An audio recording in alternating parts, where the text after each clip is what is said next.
Hey everyone, Jim with Evolution Power Sports. Today talking about Defender turbo stuff.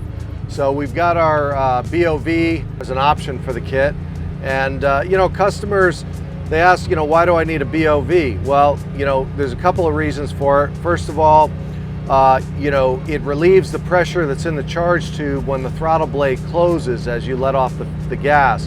And what it does is it allows that excess pressure to bleed off, and that way the turbo is ready to spool back up rather than that pressure against the compressor blade forcing it to slow down.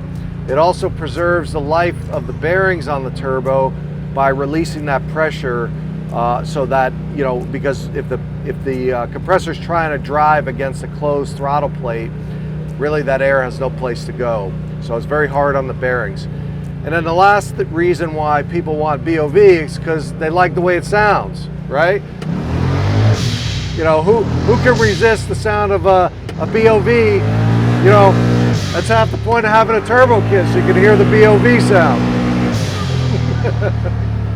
So, awesome product, and we got this and a few other cool things coming for the Defender, specifically with our turbo kit, so stay tuned.